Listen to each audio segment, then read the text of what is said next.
Okay, everybody, I've got about 6 past the hour, so I think we still have a few people coming in. We're up to about 122 participants, which is wonderful. So I think we should go ahead and get started. So for those of you who don't know me, I'm Dana Devine. I'm the new director of the Center for Blood Research, trying to fill the very large shoes of Dr. Conway. And the purpose of this symposium today is really just an opportunity for us to say thank you to Ed for his 11 years in harness as the director, and really all of the great work that he did for the center and expanding our activities and building us into different kinds of networks than we had been in previously. I think that, you know, we're all, at least the members of the center, are all very grateful for the amount of time and effort that you've put into CBR, Ed, and really appreciate the output and the product that you've managed to generate. And we're really happy that you're not actually retiring and that you'll still be around, so that especially for me, I can ask you where various things are that I can't find. So really do appreciate that. I did want to just take a moment and just say a couple of things about the program, just so that people understand what we're doing. So we realize that most of us get Zoom fatigued from endless amounts of time spent on Zoom calls and team calls and every other bit of software that does these kinds of things in COVID pandemic times. And so we're trying to set this up in a way where we actually give you an opportunity to take a break, get your beverage of choice, walk around, go enjoy the sunshine if it's sunny where you are. And so the schedule is set up so that we have 2 talks and a break, 2 talks and a break, and then 2 more talks and some closing remarks. So I think that hopefully that will keep everybody reasonably fresh for these really great collection of speakers that we've got today. And so without further ado, I think I'll go ahead and get us started with our first speaker, who's Alisa Wolberg. And Alisa is a professor of pathology and laboratory medicine at the University of North Carolina at Chapel Hill. Her expertise is in physiologic and pathophysiologic mechanisms in hemostasis and thrombosis. And she's also very involved in our various collections of professional societies. It looks like she probably doesn't know how to say no to things. She's a member of the governing council of ISTH and also on the board of directors of the Hemostasis and Thrombosis Research Society and the board of counselors for the International Fibrinogen Research Society. If that wasn't enough time to consume, she's also was the scientific co-chair for ASH at the 2020 annual meeting, and she's currently vice chair of the ASH Committee on Scientific Affairs. So thank you very much for all of that, spending all your time and in spare time. I know myself how much time it takes to be involved in these society activities, and you've done a whole lot of work on behalf of all of the rest of us, for which we thank you immensely. So Alisa, we have made you a co-host, so you should be able to share your slides. I will stop sharing mine, and that should allow you to go ahead and take over. Hey, thank you so much. That was a very kind introduction, and it's intimidating now to see all the names in one place as I undergo the screen sharing process. Let's see here. All right, whoops, that came up with the wrong one. Let me try this again. There we go. All right, that is more like it. So thanks so much for the opportunity to present. It's always an honor to be asked to talk about my science, but especially for this event, for Ed, it's a very special honor, and I'm pleased to be here, but very sad that I'm not here in the correct place to be to carry out this kind of an honor. Let's see if I can get this. There we go. All right. So to jump right in, the work in my lab, I think most people know, can be summarized in this slide here, which is that we look at components of the blood, actually, as well as the blood vessels, and how that forms a clot and how ultimately that clot is broken down. And really this summarizes the way we approach a lot of the science. And we look at this in several different areas. Over the last, I'd say 15, 20 years or so, we've really gotten quite a bit into understanding relationships between hypercoagulability, thrombosis, and thrombolysis. And I've just put some of these studies up here to illustrate this point, but collectively these studies have shown with nuances between them that plasma hypercoagulability, including increased fibrinogen or factor VIII or prothrombin, enhanced coagulation, and increase both arterial and venous thrombus formation and decrease thrombolysis. So they change the clot quality and composition and lead to changes in the way the clots are dissolved. And so I come at this with this backdrop. If you notice, these studies are actually quite a bit old, the ones that I've chosen here, because this led into a conversation that, not sure why my buttons are not working, led into a conversation that Ed and I had, and I really wanted to touch on some of this for today's event, about a relationship between coagulation and complement. And when we started having that conversation, I was a little trepidatious because I realized that in looking at that relationship, it meant that I needed to start thinking about something that looked like this when I was already in a field that looked at something like this, and overlaying the two seemed like a poor decision at the time. But I couldn't ignore the really interesting information and data that Ed was talking about that included a few key facts. And these are that coagulation and innate immunity are coordinately activated during thrombosis, that thrombin in particular had been implicated in complement activation, particularly with a role in activating C5 to C5a. But from work ongoing in his lab with Jonathan Foley, who was a postdoc at the time, it looked like C5 was actually a relatively poor substrate for thrombin cleavage. And so given our interest in identifying things that contribute to thrombin generation and their interest in looking at what was activating complement, this seemed like a pretty cool study to embark on. It was facilitated actually by a series of studies that former graduate students in my lab had already done using a number of different models to look at thrombus formation. And from those models, we actually had samples in the freezers. And so this seemed like a sort of ready to go kind of study. So first, using some samples that we had generated using the inferior vena cava stasis model of venous thrombosis, in which we'd compared we compared thrombus formation in control mice and mice that had elevated prothrombin. So we're making more thrombin. We looked at the relationship between thrombus weight and complement activation in those samples. And these were studies that we just sent samples over to Ed and the data just appeared. We saw some really interesting correlations between thrombus weight and C5a, again, confirming this close relationship between thrombosis and complement activation. But when we went in and looked at this as a function of thrombin antithrombin complexes, which is really the marker that we end up tying mostly to thrombin generation, some of that correlation went away. It actually became non-significant, and it was far less impressive than what we had originally seen. And so that supported this idea that processes triggered during thrombosis promote C5a generation, but it might in fact not be thrombin. So through some studies that Jonathan Foley then did, he was actually able to show that not only is thrombin not a great enzyme at converting C5 to C5a, but 10A also isn't very good at that. But what is really good at it is plasmin, suggesting that in fact it's not the thrombus formation, but maybe the processes that are triggered in concert with that, fibrinolytic processes, were generating complement activation.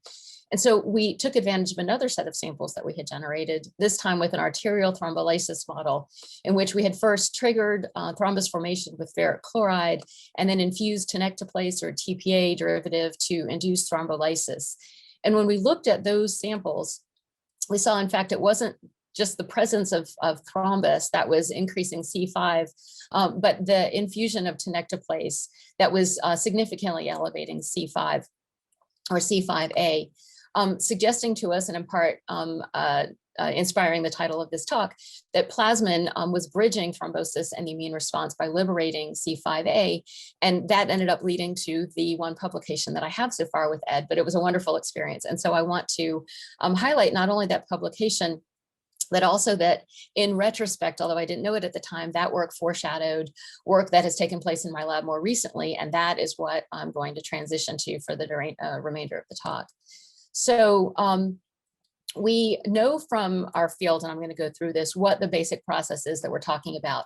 So first, there's activation of coagulation, and depending on the nature of the reasons that it's activated, it looks, either extrinsic or intrinsic, and culminates in thrombin generation that leads to the conversion of fibrinogen to fibrin.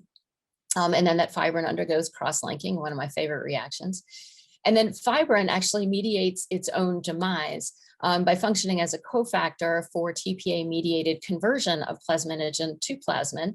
And then plasmin here, instead of just activating complement, really breaks down that fibrin clot, leading to fibrin degradation products, including D-dimer. So when we look at this reaction, we have, as a field, developed a really nice way of quantifying thrombin generation. And what that has done is give us a more elegant language for describing this process. And we no longer have to say more thrombin or less thrombin broadly, but we can describe it as, for example, a delay in the lag time or a decrease in the peak. And it gives us a more precise way of describing this process. We have not really, to this point, generated a plasmin generation assay that can provide us with a similarly effective language. And so that has remained somewhat of a black box in the field, and something that we thought we would actually take a look at.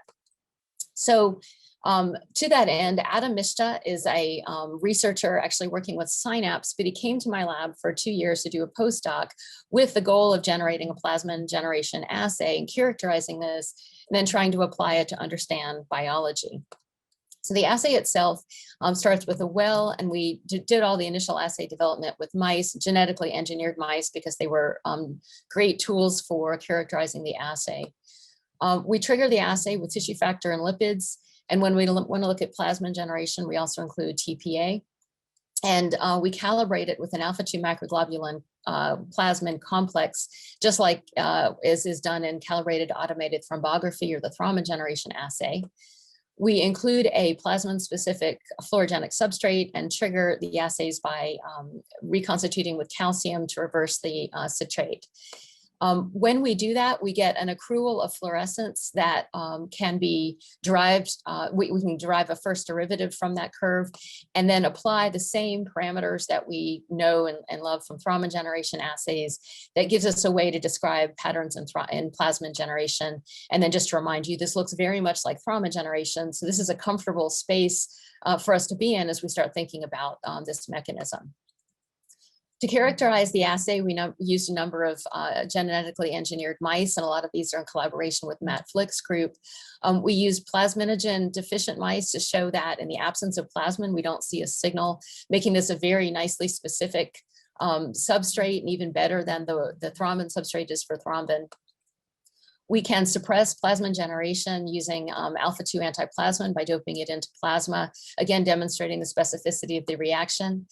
And we know that there are endogenous activators of plasmin generation in plasma, including TPA and UPA, but they're present at relatively low levels under normal conditions, and they weren't enough to spontaneously trigger plasmin generation in our samples.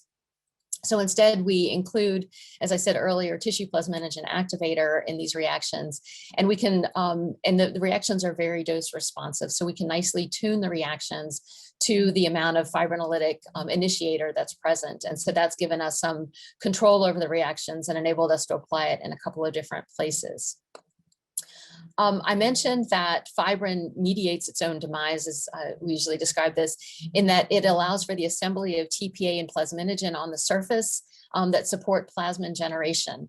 And so to test whether the reaction recapitulated this piece of the biology, we first tested plasmas from fibrinogen deficient mice and show that as we decrease fibrinogen and then as we remove it entirely genetically from the system, we get reduced plasmin generation.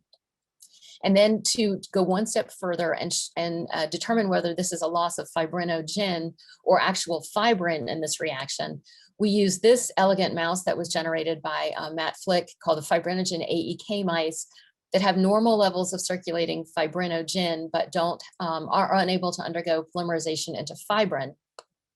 And plasma from these mice nicely recapitulates what we see in the fibrinogen knockouts. Again, here demonstrating that it is fibrin that is the cofactor for plasmin generation, and showing that this assay can capture that aspect of the process. So upon characterizing this assay, we realized we had an assay that could measure plasmin generation kinetics in mouse plasma, and that was enabled by a few features. We can do it in diluted plasma, and I didn't go into those data, but we're able to dilute it and also use very small volumes, which makes it amenable to the rodent models. It's specific to plasmin and sensitive to alpha-2 antiplasmin and TPA, and it depends on fibrin formation, but it doesn't seem to reflect fibrin cross-linking, and I didn't show those data, but there was no effect. And so having developed that assay, we became a little bit of a hammer looking for a nail and trying to figure out where we could apply this to understand operant biology. And the place that we ended up turning was to obesity.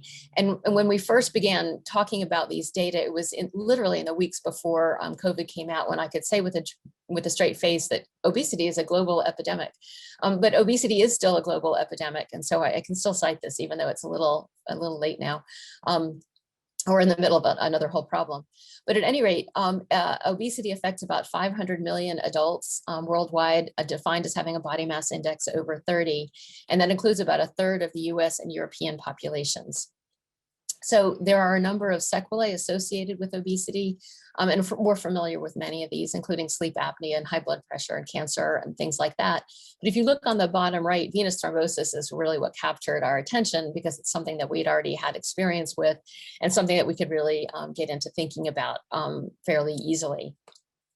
The data on this already supported a connection here. Having a body mass index over 30 increases venous thrombosis risk about 2.4-fold. And from prior studies, we knew that obesity enhances procoagulant activity, and that it increases platelet activation and increases circulating procoagulant factors. It also increases D-dimer, so we know there's both fibrin formation and fibrinolysis going on. But interestingly, we're able to detect, previous studies were able to detect extravascular fibrin deposition. And this is work by both Matt and Jim Lyondike. And so it actually is interesting to us to think that there is fibrinolysis going on, but we can still detect fibrin deposition. And it invoked for us this concept that perhaps fibrin dissolution is not keeping up with fibrin formation.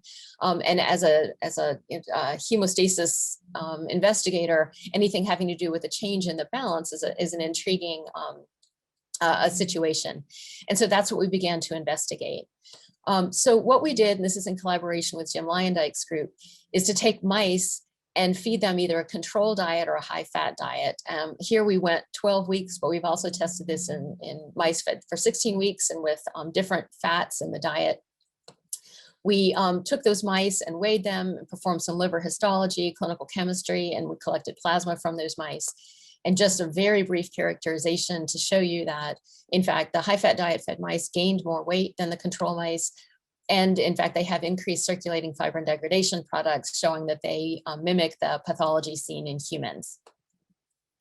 When we took the plasmas from those mice and began looking at what we could see, the first thing we did was apply a clot formation and lysis assay to the plasmas. So briefly, what you see here is an increase in turbidity followed by a decrease in turbidity, and that's consistent with fibrin formation and then fibrinolysis.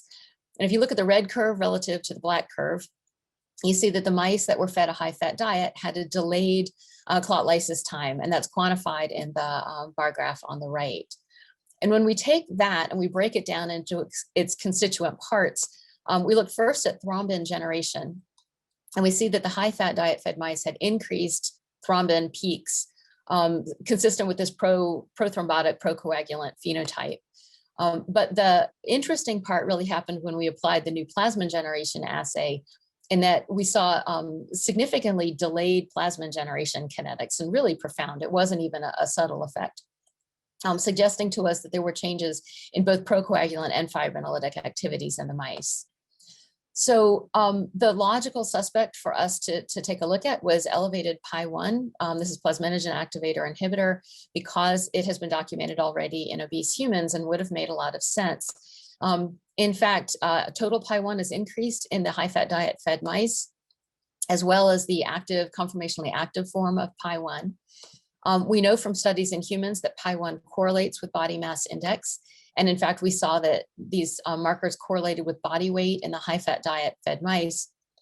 And so to put the nail on the coffin, what we intended to do was to just now dope Pi1 into the plasma and look at the effects on plasmin generation. We thought this would provide nice proof of concept that in fact Pi1 was probably the operant mechanism. But to our surprise, when we added total Pi1 to the plasmas, we didn't really see a change in plasmin generation. And when we doped in active Pi1, we were able to suppress plasma generation, but the concentrations of active Pi1 that it took far exceeded anything that we were detecting in the mice, suggesting that although Pi1 is changed and no doubt contributes to the pathology, it is insufficient to explain the mechanism that was delaying plasma generation in our assays. To try to understand what that mechanism was, we took a step back and in collaboration with Kirk Hansen's group at the University of Colorado, we did broad proteomics and an agnostic screen to look to see what was different between the plasmas of the high-fat diet-fed mice and the control mice. And this actually really nicely separated the two groups of mice. So there are significant changes and differences between these plasmas. And when we do an analysis of the pathways that appear different, some friends turned up here. Complement and coagulation cascades are the top hit in changed pathways. And we also see things like cholesterol metabolism and PPAR signaling. Again, things that we expect to see in this kind of a comparison. So if we focused on that first one, because of course that's what we're interested in, we basically ranked proteins. This is a cherry picking analysis of the proteins that we could think of to look to see what might be different between these. And I'm going to skip through some of the data in which we looked at things that weren't changed, but what wasn't changed were things like fibrinogen and plasminogen, things we already knew affected this assay. But what caught our eye were these two proteins here. So this is carboxypeptidase B2 and C1 esterase inhibitor, and they're both significantly elevated in the high-fat diet-fed mice compared to the control mice. Briefly, the carboxypeptidase B2 is a protein in the family of carboxypeptidases known as TAFI. It cleaves C-lysine residues on fibrin, which are effectively the handles by which plasminogen and plasmin grab on and interact with fibrin. And in that way, it prevents TPA-mediated activation of plasminogen. And then C1 esterase inhibitor is, of course, best known for inhibiting complement and contact factors, but it can also inactivate TPA and plasmin. And so these both seemed like reasonable candidates. But when we went in and did our in vitro model system, what we found is that although we got sort of whiffs of activity here, when we doped in added human TAFI to the mouse plasmas, it didn't really delay the plasma generation in a way that looked like our high-fat diet-fed mice.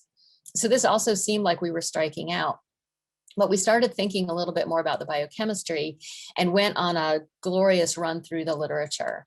And when we did that, we realized a couple things.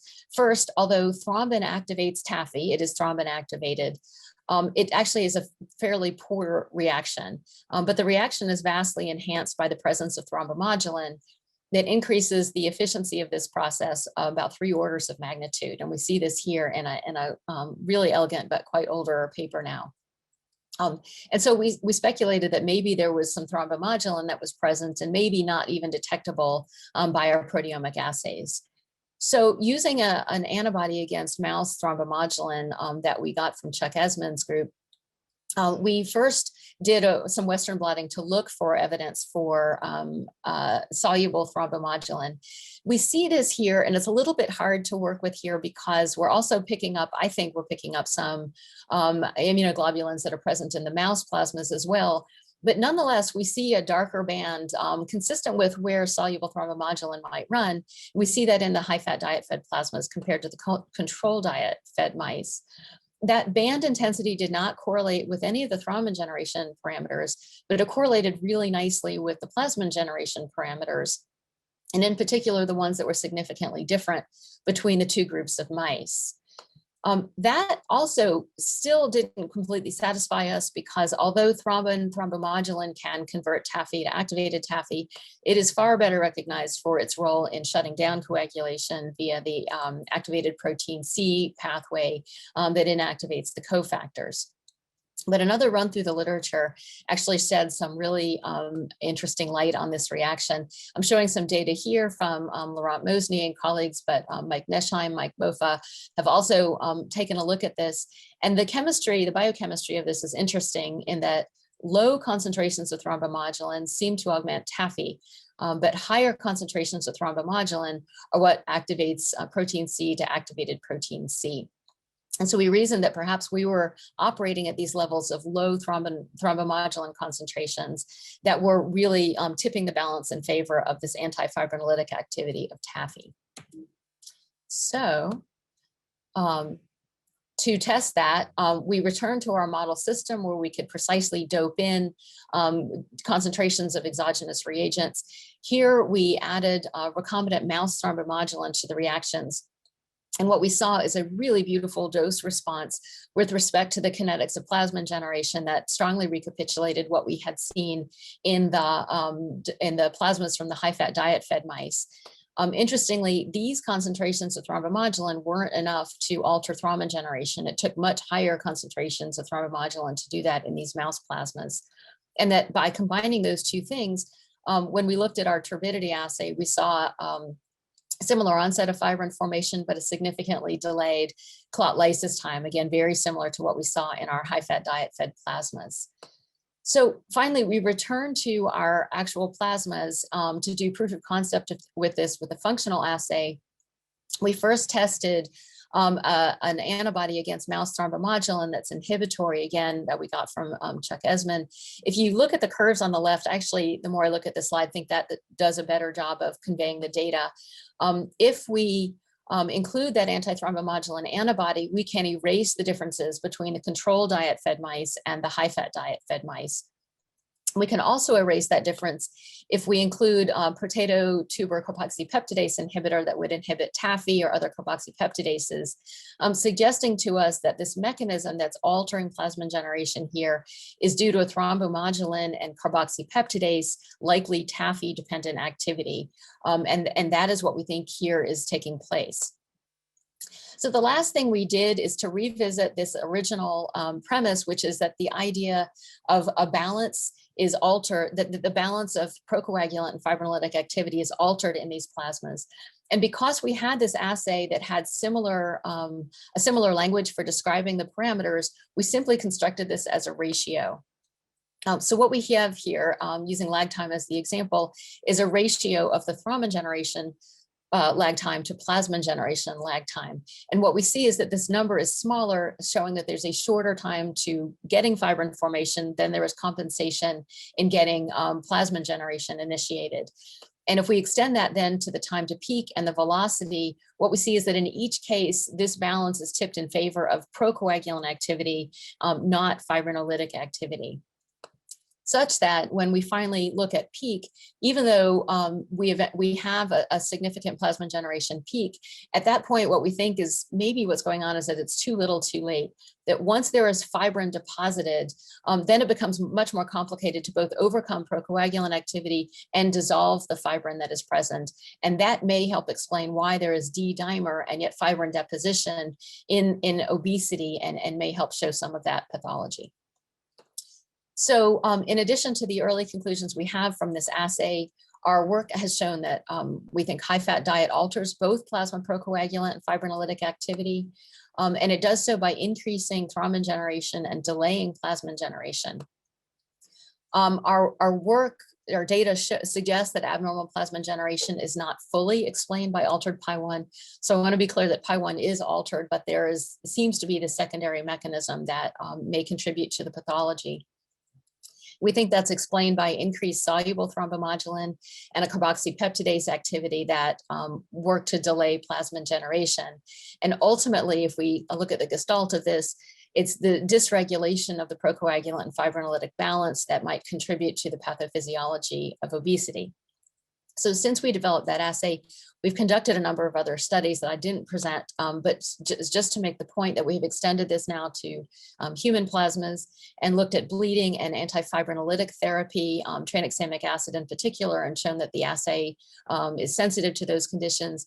We've also applied it to COVID-19 and seen changes that we don't understand, but there are abnormalities in plasma generation there. And to come full circle, it has not escaped our attention that there is documentation of complement activation in both obesity and COVID-19. And so I hope what that means is that we can lead to further collaborations to take a look at this, because I would really enjoy that. That would be terrific. So with that, I'm just going to acknowledge the people in my lab as well as other labs that have contributed to this work. In particular, former lab members that left beautifully documented samples in the freezer that allowed us to do a lot of the work that we did that I described early in the study with Ed. And then more recent collaborations with the Flick lab and the Lyondike lab on the obesity study. And I want to, as the first speaker, get to be the first to say congratulations, Ed. This is a great milestone. And I look forward to the science that you're going to be able to do now that you don't have so many administrative responsibilities. So I thank you, and will unshare my screen so that I hopefully can see people if there are questions. Great, thank you very much, Alisa. Really great talk. You can either put comments in the chat, or you can put your hand up. Feel free to do either. And I think we've got time for a couple of questions. Dr. Conway, do you want the first one? That was fantastic, Alisa. Thanks so much. I know that adipocytes express tissue factor. So, and there's a whole story from a way back in terms of PAR2 signaling and effects on obesity and metabolism. So, is that played into your story at all? That's a good question. We didn't look at that. One would say, where is the procoagulant activity coming from? So where is that initiating activity, and what's going on? There's certainly inflammatory activities that we know there is some evidence that there's endothelial activation and increased von Willebrand factor expression, so probably elevated 8, and it may fit in with that. But there still could be, I mean, there certainly is more activity, and it wouldn't be surprised if there was tissue factor that is certainly contributing to the pathology, and whether or not it's contributing to anything that we're detecting in our assays. We didn't look, but that would be interesting to go back. That's not a great answer, but I think the answer is a great question. We don't know. Yeah. Great, thank you. Anyone else have a question?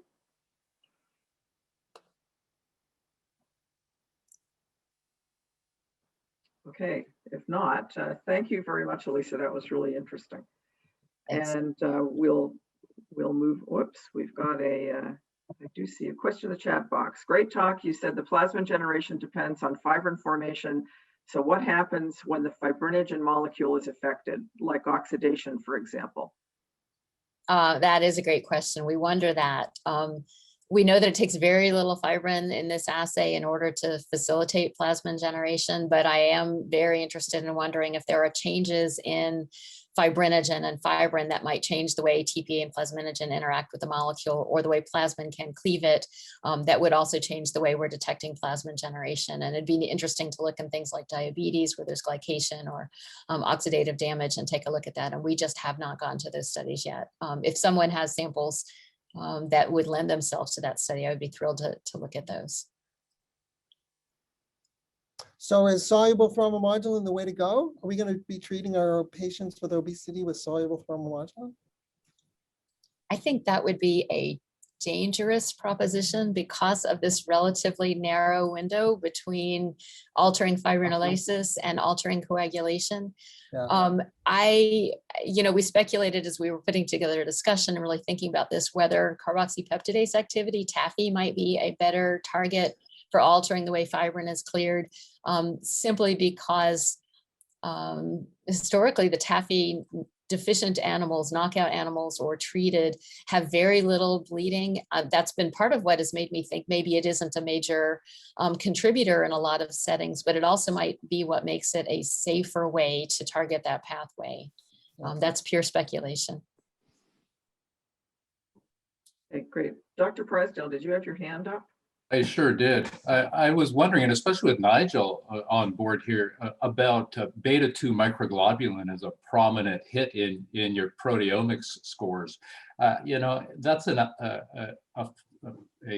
phosphatidylserine binding protein, and I was wondering how that might be regulating thrombin generation. You're finding thrombin enhancements, and yet this anionic phospholipid binding protein is skyrocketing, and that might even be controlling tissue factor activity as well. And yet there seems to be this negative regulator of anionic phospholipid going on there. So what do you figure is happening?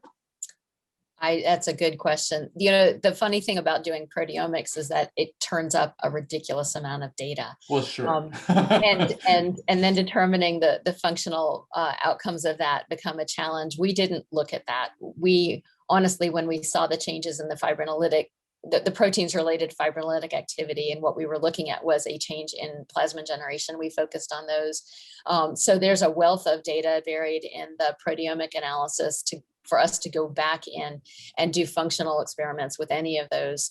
You know, just because we detected something in the plasma, of course, does not necessarily mean that it's in the place where it would have a functional outcome.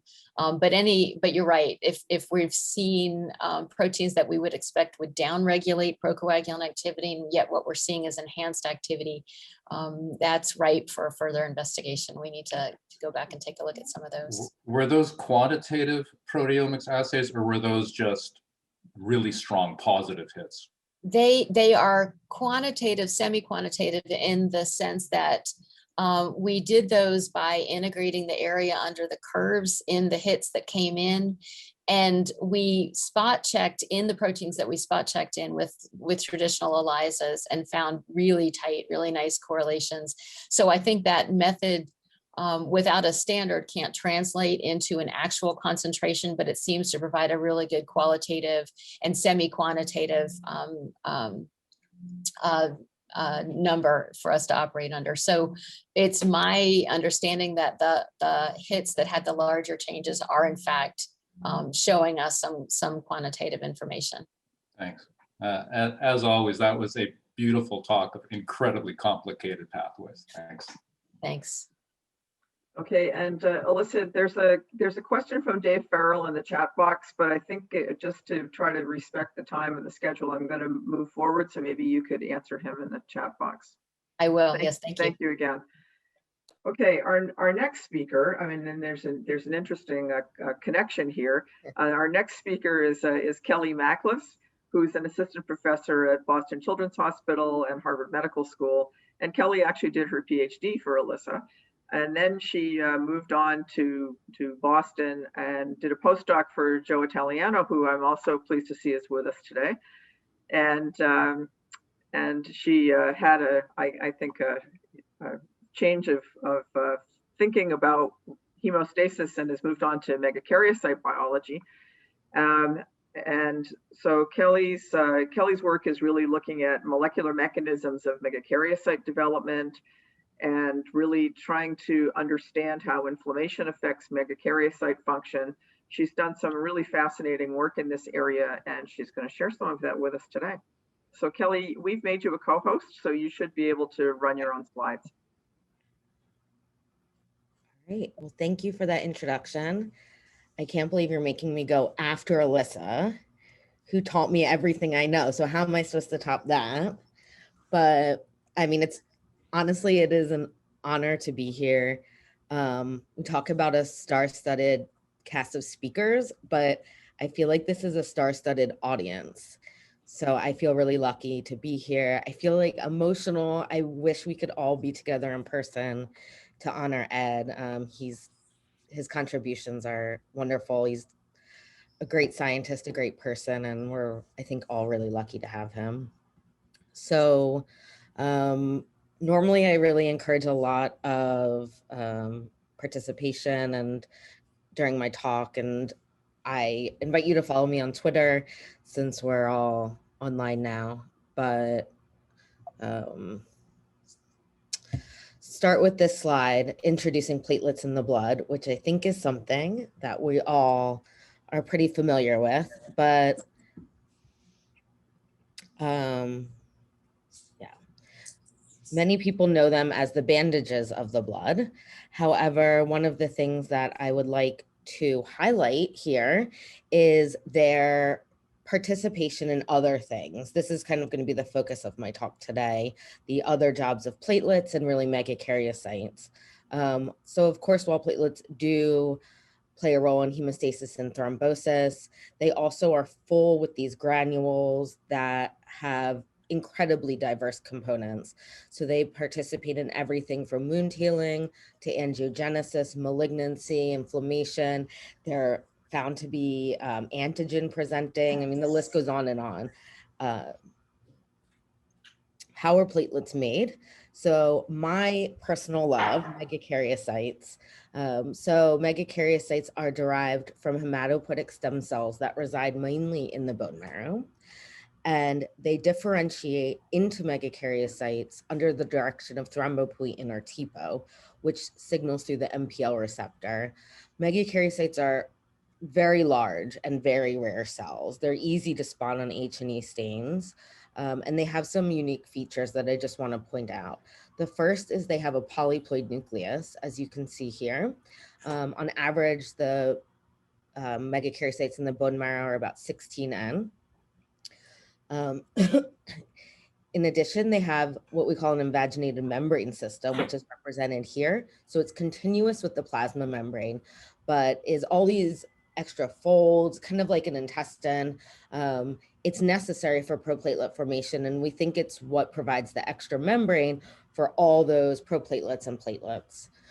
So when megakaryocytes are mature and immediately preceding proplatelet formation, they sit up against the vasculature in the bone marrow and release these long proplatelets into the blood, which immediately undergo repeated rounds of abscission to create the circulating platelets that we're familiar with, 1 to 2 microns. So platelets have a lifespan of about 10 days in circulation. And we know that the platelet numbers are really dynamically regulated. And this can be shown by the prevalence of platelet disorders, like platelet deficiencies or platelet excess, like thrombocytosis, inflammation being one of the things that we're going to focus on today. So this would be kind of the question that keeps me up at night. What regulates platelet production from megakaryocytes? So we've attacked this question from many different angles. So I'm going to focus on one of those angles today, which is what I would call some classic cell biology. While we know that TPO directs hematopoietic stem cell differentiation from into megakaryocytes, we also, our lab and others has done a lot of work on these ladder pathways, looking at how proplatelets are extended and released, and that's really driven by the cytoskeleton or the bones and muscles of the cell. However, this highlighted here, what triggers mature megakaryocytes to begin the process of proplatelet production has been and honestly remains quite a black box. I think everyone knows this infamous video that was taken by Joe showing a megakaryocyte seemingly to spontaneously begin making proplatelets. And still really that's the best that we have. We know no markers that predict proplatelet formation. We know nothing that we can give the cell to trigger it. We're really just watching and waiting, which has made not only doing experiments difficult, but of course we would love to know what's triggering this process. So I think the mantra of my lab is really using inflammation as a model of aberrant hematopoiesis. We know that inflammatory diseases can cause a reactive thrombocytosis. So platelet counts increase acutely. TPO increases platelet counts, but that takes about a week because it's starting back at the stem cell stage. Meanwhile, inflammation can cause this increase in hours. So for that and other reasons, we know this is TPO independent. So looking to inflammation, we hope to define not TPO independent mediators of reactive thrombocytosis thrombocytosis, maybe back engineer that to see how that's acutely increasing platelet production and understand novel triggers of platelet production. Of course, in addition, looking to treat the diseases where thrombocytosis could increase disease morbidity and mortality. So both working on a pathological stage, but also really just the basic cell biology. How is this triggering platelet production so acutely? So this has been known for a long time. I always think it's nice to put it in a little context. We all know and love Jack, who's been at a lot of our conferences and remains in the field. Back in the 60s, thrombocytosis or increased platelet counts was correlated with things like inflammatory bowel disease, malignancy. This was attributed to IL-6 largely. But then once TPO was discovered, we found out that IL-6 actually regulates TPO production from the liver. So TPO independent modifiers of platelet production really remain elusive.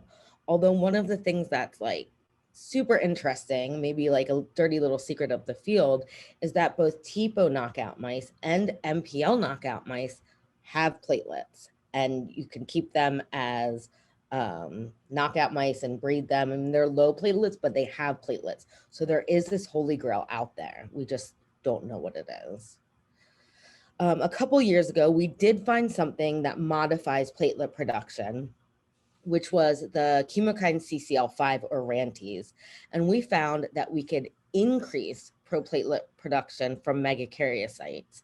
This was before we had some of our more fancy techniques to quantify proplatelet production. And that seemed to be through increased maturation. So if you look here, like I said, these cells are polyploid, and in culture, in the black bars, they're largely 2N. However, when you treat with CCL5, this population shifts and becomes more mature. So ploidy is not directly causative of increased platelet formation, but the two are correlative. In addition, bigger megakaryocytes make more proplatelets. So we've found something that we're very interested in and we're following up on that we think acutely triggers platelet production and could also be the cause of thrombocytosis in some of these cases of reactive thrombocytosis where we actually don't know the mechanism. We then went on to look in vivo and found, we did a acute colitis model where you see that platelet counts. Here in red, you give the mouse dextran sodium sulfate and it's drinking water, it gets horrible colitis. And the amount of inflammation is correlated with platelet count. However, in blue, if you inhibit the CCL5 signaling through its receptor CCR5, this is no longer the case. So we think that CCL5 signaling through its receptor CCR5 might be the part of this inflammatory milieu in things like autoimmune disease that are leading to elevated platelet counts that can kind of fuel that fire of thrombocytosis. This is, I guess, like a little teaser. I'm not going to go too much into this story because it's kind of veering into the hematopoiesis territory, but we've actually moved on to just administering CCL5 to healthy mice. And what we see is quite striking. Mice have a lot of platelets and it's very hard to increase platelet counts in healthy mice, but we see a significant increase in platelet counts after just 4 hours that's sustained for up to 48 hours with just administration of CCL5 alone. This is not due to increased white blood cell count or a cytokine storm. We've measured a lot of things. And if you look at TPO levels, they actually begin to go down at 48 hours, which is what you would expect with a thrombocytosis. So this is really interesting, more to come. So be on the lookout for that story. So basically the model that we pose with this is that we have platelets and there's an inflammatory stimulus and they release their content. CCL5 is in platelets, other things that feeds back on the bone marrow, increases platelet production and kind of fuels this fire. However, after this study, I began thinking a bit more about how these inflammatory cues actually access the bone marrow. So in the proposed model, we think, oh, well, platelets release cytokines and chemokines, or white blood cells do. And the bone marrow changes so intensely and so acutely in these inflammatory conditions. Is it really just a concentration gradient of these chemokines in the blood, or could it be something else? So again, with the platelet activation, in addition to their granules being secreted, they release extracellular vesicles. And now I feel like extracellular vesicles are everywhere, but I promise I was thinking this before everyone else. And what extracellular vesicles are known for is being the best messengers. So just a really brief introduction about megakaryocyte and platelet-derived vesicles. So megakaryocyte and platelet vesicles are responsible for about 80% of EVs in your blood. And basically saying this, I mean that they're CD41 positive. Megakaryocyte vesicles are passively released from megakaryocytes. That's what you can see here. And also what you see here is them binding to hematopoietic stem cells in the bone marrow. And they can actually direct those hematopoietic stem cells to become megakaryocyte. So they're in the blood or in the bone marrow, they're maybe regulating their own the production of megakaryocytes, but they're communicating there and they're released all the time. However, platelet vesicles are really only released upon platelet activation. So in healthy people, you don't have many. By definition, they're pathogenic. And really, well, of course, they're released acutely if you have a clot or something like that. It's these like ongoing smoldering inflammatory processes where they're significant, like autoimmune disease, like malignancy. And there's been work done on their communication within the blood. So they can bind to macrophages, they can bind to endothelial cells. But we were really the first to think about the fact that they might leave the bloodstream, cross into the bone marrow, and have this kind of cross communication system. And looping back to why this is important in disease, we know that during disease, platelets are different. So we're doing some studies on mice with lupus with Eric Bouillard in Canada, and we've done transcriptomics and seen these are mice pre-disease and these are mice post-disease. They have this really intense interferon signature post-disease in their mRNA, which highly suggests that that has come from megakaryocytes. And the megakaryocyte signature is different. So not only in SLE, but in other diseases, we think of these megakaryocytes as being reprogrammed. And this is definitely, I think, something of interest to everyone studying platelets during disease, because often we study platelets from healthy people and put different inhibitors on them. But I think one of the things to begin thinking about is that the platelets themselves are likely different. And that's due to these reprogrammed megakaryocytes. So our hypothesis is that the platelet extracellular vesicles are direct and efficient couriers between the circulation and the bone marrow. And there can be actually packaging the pathology, all the things that are going on in the plasma, this reactionary environment, and bringing it directly into the bone marrow. So we did extensive characterization of these cells because that is what you have to do with vesicles when you work with them. There are specific boxes that need to be checked, and it's really important. However, I don't want to belabor this point. We made vesicles from megakaryocytes from both murine bone marrow, murine fetal liver, and from human CD34 derived megakaryocytes. We also made them from platelets that were activated with various agonists, and they're all quite similar. And we also looked by electron microscopy and could see CD41 positivity and quantified that by immunogold.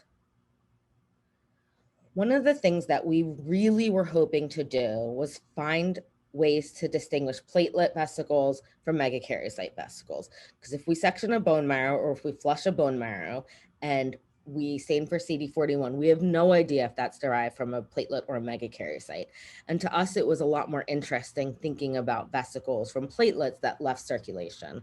So we did this panel, the dogma being that vesicles from megakaryocytes look like a resting cell. So they should be p-selectin negative, not bind annexin 5, phosphatidylserine negative, whereas the vesicles from platelets look like an activated platelet surface. So what I can tell you is that this is generally true. You can see here the majority of MEG vesicles from all various sources are p-selectin and PS negative. Ooh. And my circle done. Oh, there it is. And from platelet vesicles are p-selectin and annexin 5 binding. However, one thing that as a warning or for information, these vesicles are way more heterogeneous than I expected. Naively, I thought, we're activating purified platelets. They're all going to look the same.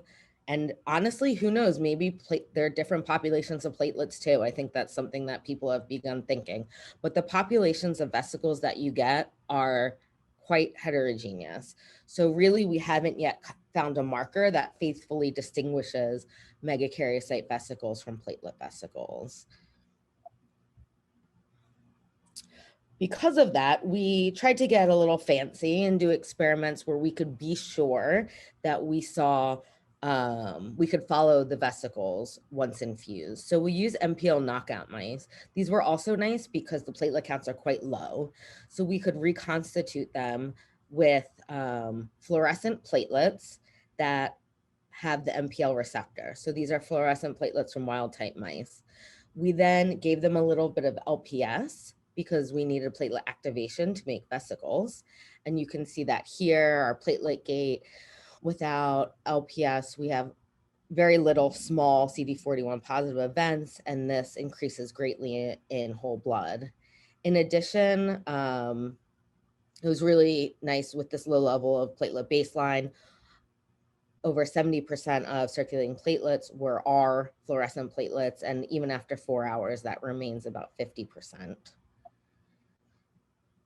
So 24 hours after platelet infusion, we sacrifice the mice and look in the bone marrow. What you can see here is just our positive control showing the MPL antibody works. It's actually really nice, even by IHC, and very clean. You can see MEG progenitors, perhaps a vesicle here. And this is our negative control in the knockout mice. We have no staining. However, after platelet infusion, it's quite obvious that you can see small, we call them platelet-like particles. Really, I think people often ask what if these are platelets? What if these are vesicles? We're trying to do EM, but the problem is these vesicles bind to cells very, very quickly. So we haven't been able to catch them. To me, if they're platelets, great. That's still really interesting that platelets or particles of platelets return to the bone marrow. They appear to be binding to a cell here, and we've confirmed that. And with LPS administration, there's even more. And I think that's due to more vesicles being around. So we quantified this, and actually about 8% of all bone marrow cells had fluorescence. And that's a lot of cells that had interacted with vesicles. And we did not fully phenotype every kind of cell that was bound. We looked at some populations. We focused on CD41 positive cells being MEG and MEG progenitors because we're interested in the reprogram of megakaryocytes. So you can see here, we sorted that double positive population. And here you can see the immunofluorescence of our sorted cells from our in vivo study, showing a polyploid megakaryocyte with vesicles inside. So the dynamics of how these bind to cells is something we're working on right now. This is just a study, just to show you some of the initial data. This is a megakaryocyte that was cultured with just fluorescent vesicles. The only green labeling is from the vesicles. And you can see after just 30 minutes, it highlights the entire membrane of the megakaryocyte. So we think there's some significant membrane fusion going on here. After an hour, it's maybe even more so lit up. And then after 24 hours, you can begin to see them in the nucleus. We're doing some co-staining and exploring the endocytotic pathway by which this might take. One important point, however, is that I wanted to be sure that we're not just studying something crazy that happens in mice. Definitely something like 2 a.m., couldn't sleep, woke up like, okay, what if this is just a crazy mouse phenomenon? So we were really lucky to have collaborators in Moscow who had access to human bone marrow biopsies. So it's very hard to get biopsies from healthy people because healthy people don't usually get biopsies, but these people were being tested for remission and they were found to be in remission. So they're healthy-ish. And the best part is that we were also able to get autologous blood samples. So first we were able to just simply do a head-to-head of total vesicles in 1 ml of bone marrow versus 1 ml of blood. And you can already see that there are a lot of vesicles in the bone marrow, more even than peripheral blood. Furthermore, those vesicles are highly enriched for CD41 and CD62P, suggesting that they're from platelets. So here we did some of the co-staining like we did with our cultured vesicles. You can see in bone marrow, we have the CD41 positive, PS positive, where this population is not as robust in peripheral blood. So like I was saying before, these populations are definitely heterogeneous, but our platelet vesicles had a fingerprint of being double positive for P-selectin and expressing PS. And you can see that those are seeming to be the population that are in the bone marrow, while the peripheral blood seems to be enriched for megakaryocyte vesicles, which is consistent with healthy-ish people with a bit of inflammation to cause that platelet activation. So of course, this is not definitive. It does in fact suggest that these vesicles are there in human bone marrow as well. So why do we care? And this is my favorite part, looking at the functionality. I think these vesicles are there. They're there in everyone. They're increased in certain disease states. Can they do something? So here we return to our MPL knockout mice where we flushed the bone marrow and cultured it with or without TPO. So they don't have the MPL receptor, so they shouldn't do anything. And then in another set of cultures, we added vesicles that we made from wild type platelets. So they're fluorescent and also have the MPL receptor. So you can see here, after 72 hours in culture, it's a pretty homogeneous population of bone marrow cells. However, when you add the vesicles, you can completely restore megakaryocyte maturation from hematopoietic stem cells, which you can see megakaryocytes are these large cells. Even more exciting was that almost every megakaryocyte was fluorescent, telling us that they interacted with and are still interacting with platelet vesicles, which rescued their ability to become megakaryocytes. So just quantifying this data here, this increase in CD41 did not seem to be dependent on TPO. So we think that there's more going on here than just the transfer of the MPL receptor, but those are experiments that we're literally doing right now. And again, almost all of the CD41 positive events were fluorescent. We also sorted and looked at these CD41 positive events. You can see there are these large events here. So just showing you they're not just aggregates of vesicles. And you can see the megakaryocytes and megprogenitors bound by vesicles.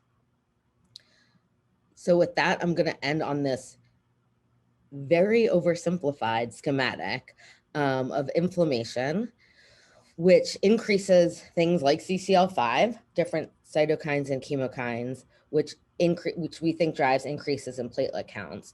But this platelet activation also kind of creates this shortcut, what I like to think of it as releasing of vesicles. And these vesicles are feeding directly into the bone marrow and delivering these little packages of CCL5 or IL-1 alpha or IL-6, these things that are directly modifying the bone marrow.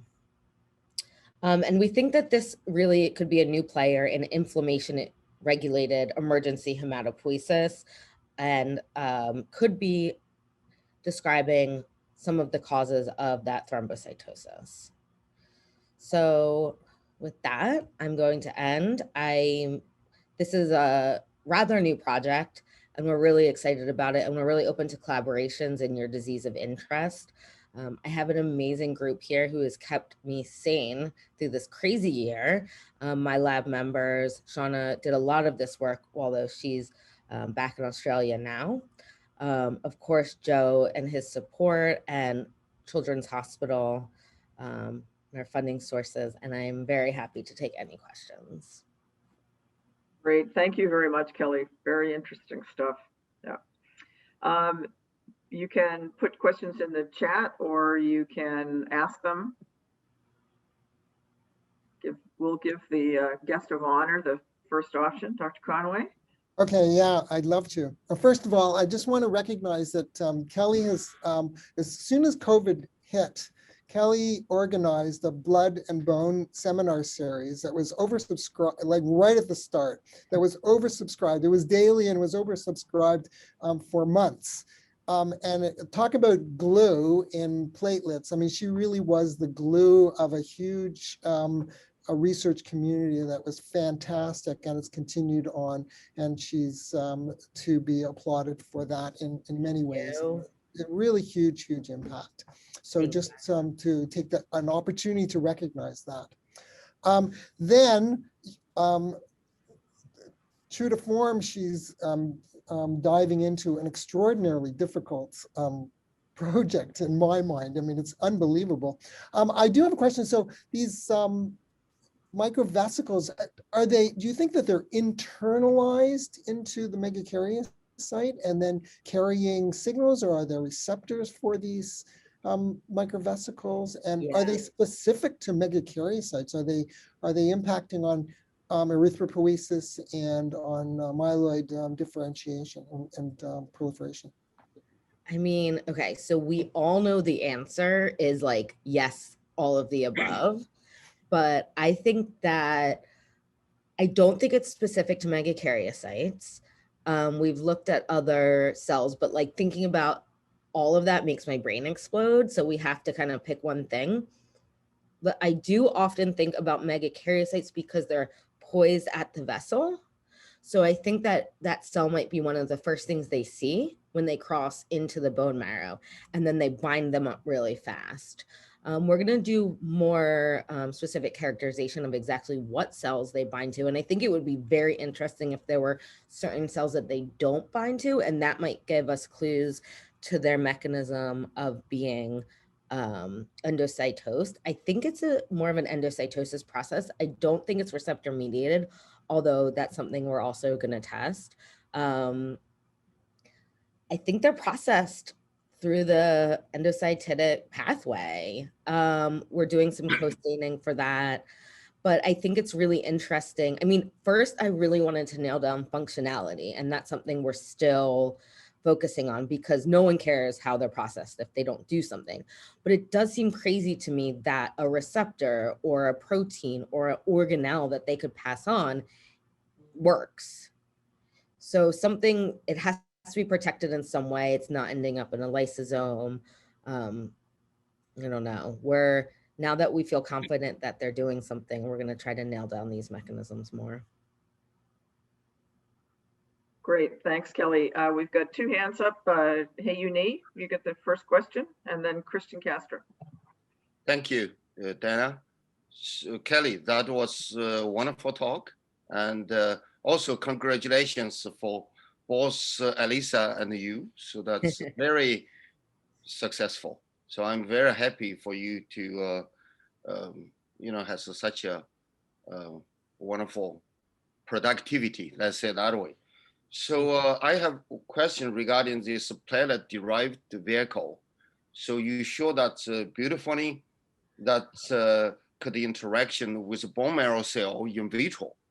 So do you think this reprogramming process has to be physical contact, or they could release some soluble, either cytokine or protein or mRNA or non-coding RNA affect this programming process for bone marrow cells? I think that the vesicle has to be internalized by the cell, but I think that my feeling, at least now, is that the most likely thing that's doing the reprogramming is probably like a microRNA. That's been a lot of most of the vesicle work is in like the cancer with tumor microvesicles. And that's, I mean, I think it could be passing along a protein, a membrane protein, but the thing that seems to be most impactful is our microRNAs. So that is we've done some arrays or looking to arrays of microRNAs. But then of course it's hard because then you come up with a microarray that's just, or a microRNA that's just a number and you don't know what the target is. So that's another kind of black box. But yeah, I do think that the vesicle has to interact with the cell, although there have been instances of the vesicles kind of binding to the cell and transferring a membrane receptor and impacting it, kind of like a touch and go mechanism, but that still requires some contact. Thank you. Thanks, Hayu. And Christian, one last question.